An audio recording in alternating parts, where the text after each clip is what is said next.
ever since people have been lending money to each other, there's been one fundamental problem. What happens when someone can't pay back their debts? Can't pay back.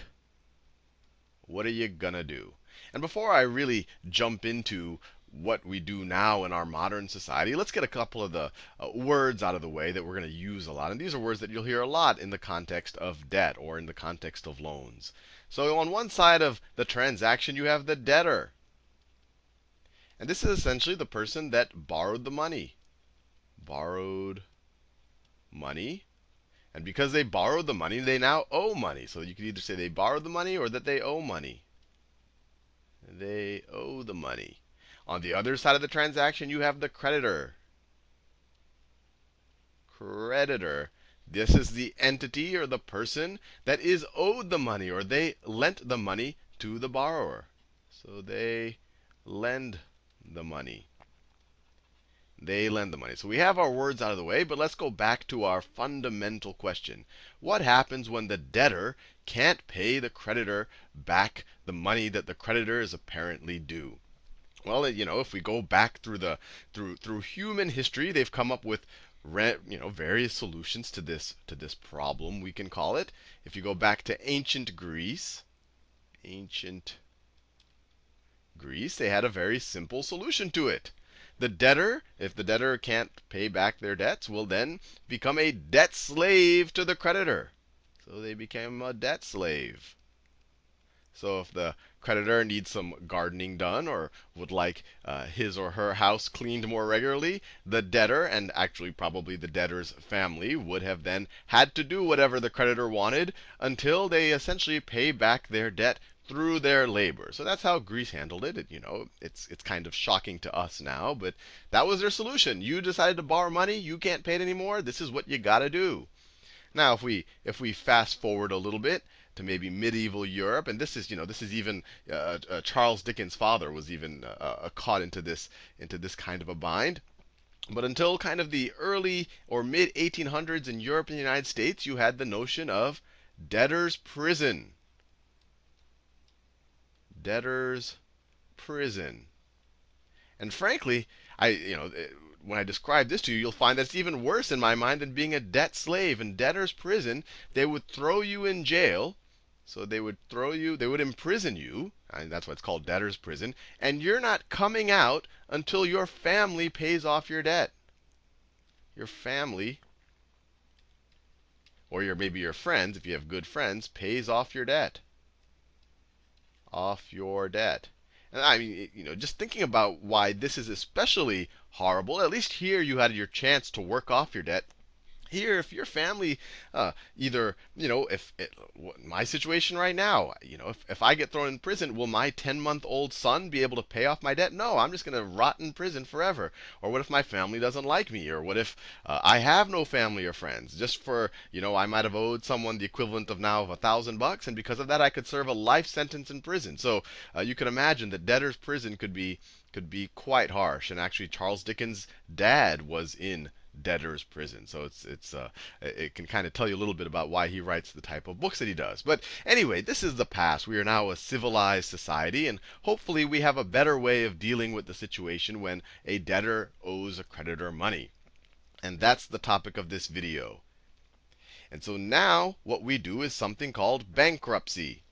And just so you know, the first versions of bankruptcy weren't that different from debtor's prison. They were actually more to protect the creditor than to protect the debtor. But now we have bankruptcy laws, and for the most part, they're to prevent this type of craziness, or for someone to spend their entire life on kind of this wacky debt treadmill. So let's talk a little bit about bankruptcy. And I'm going to focus on bankruptcy as it is in the United States. So let me write down bankruptcy in a new color. Bankruptcy. Bankruptcy. And it's going to have a U.S. focus. And in general, I'm going to talk about personal bankruptcy, although a lot of what I talk about on some level applies to corporations as well. And I've actually made videos on that as well. So let's say I'm just overwhelmed with debt. I have $100,000 of credit card loans. I have a mortgage to pay. I have a car lease that was a little bit over my head. What can I do? So there's a couple of options in the United States. You have Chapter 7. It seems very complicated. These are all different, literally, chapters of the bankruptcy code. So you have Chapter 7. This is called a straight bankruptcy. And this is literally, you go, I mean, it's not a simple procedure, but the gist of it is you go to the bankruptcy courts, you say, look, I can't pay back my debts. And so what they're going to do is they're going to take my assets, and then whatever there is there, they're going to split it amongst my creditors. And then after all is said and done, I don't owe anyone anything, although I've lost a lot of my assets. Some of them are exempt. They let you keep things that you need to live, like your pots and pans, and maybe one television, and maybe a suit so that you can find a job. But if I have a bank account, I probably don't because I got so deep into debt. But if I have some money, if I have a nice a diamond ring or a Rolex watch, they're going to take that from me, and the trustee, the bankruptcy court, is going to take that from me, sell it, and then give it to all my creditors. But at the end of the day, after all is said and done, I'll actually be free of all of my debt. So it's kind of a way to break from this cycle of always owing money and always just barely making it, or probably not making it at all. So that's a straight bankruptcy. And you might say, well, why doesn't everyone do that who's under a big heavy load of debt? Well, one, there's a lot of rules that make this easier or not so easy to do. But the other thing is it stays on your credit report for 10 years. 10 years on credit report. So you got to think to yourself, am I going to be better off over the next 10 years continuing to pay off my debt? If I can pay off my debt, if I have any chance, I should probably do that so that I don't ruin my credit for the next 10 years. But if it's just a hopeless situation, I might as well do it. And just so you know, this isn't a cure for everything. If you've got, if you're sitting on $300,000 of student loans, I say, wow, that's going to take me more than 10 years to pay anyway. Let me just declare Chapter 7 bankruptcy. It'll be unfortunate to find out that student loans cannot be forgiven in a Chapter 7 bankruptcy. And so there's a whole set of types of loans, or I guess you could say types of liabilities, things you owe to other people that cannot be forgiven. Certain types of taxes, student loans, child support, those won't be forgiven. So this will definitely apply to things maybe like credit card loans. But this isn't just a very, very simple process. So any of these things that I talk about, you definitely want to consult an expert on your kind of particular situation to get a little bit more detail. But this is just an overview. So that's Chapter 7, straight up bankruptcy. I don't have what it takes to keep servicing my debt. I want a brand new start. Now, the next one that you're going to hear the most about in the context of a personal bankruptcy is Chapter 13. Chapter 13. And this is often referred to as a reorganization. Reorganization.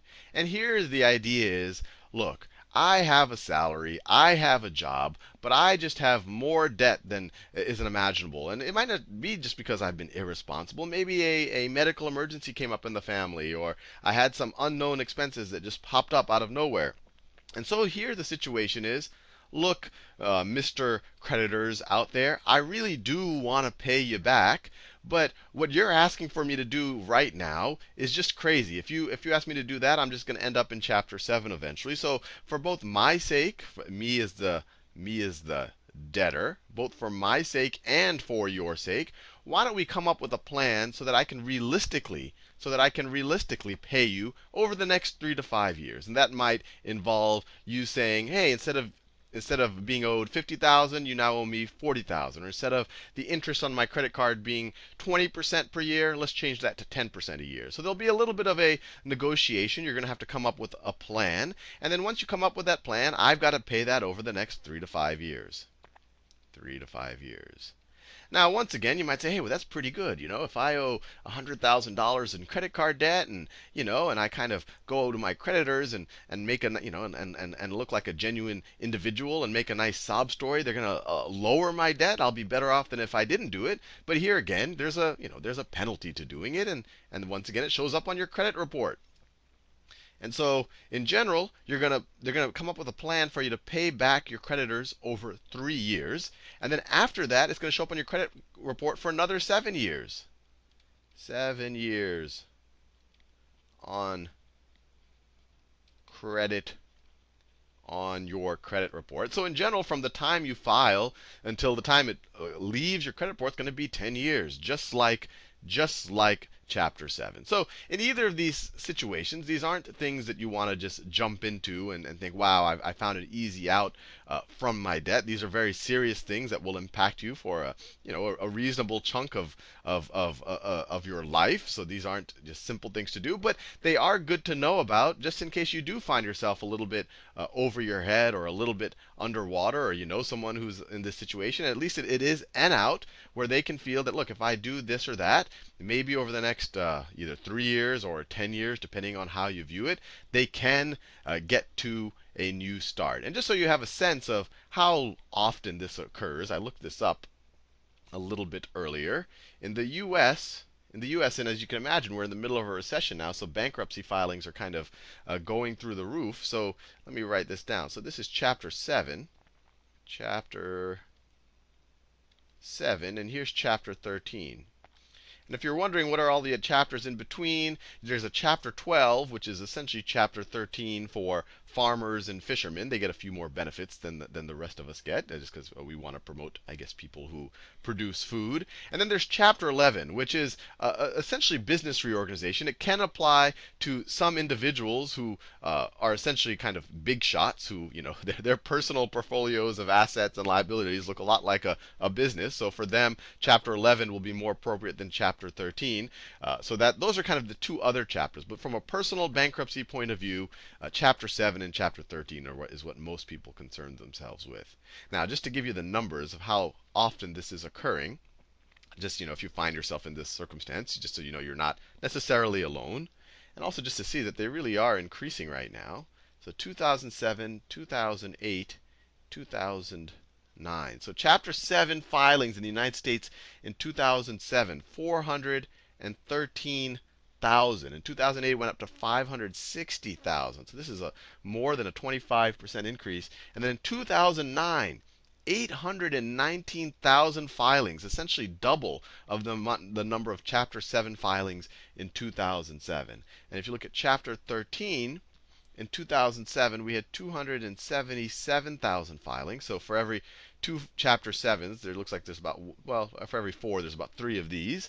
Then we have 334,000 in 2008, and then 370,000 in 2009. So you can see that the Chapter 7 ones are, they're both increasing really fast, but Chapter 7 is even more dramatic. And you can imagine, because in a situation where people don't have jobs, Chapter 13 really isn't that viable of an option. They really have to do something like Chapter 7.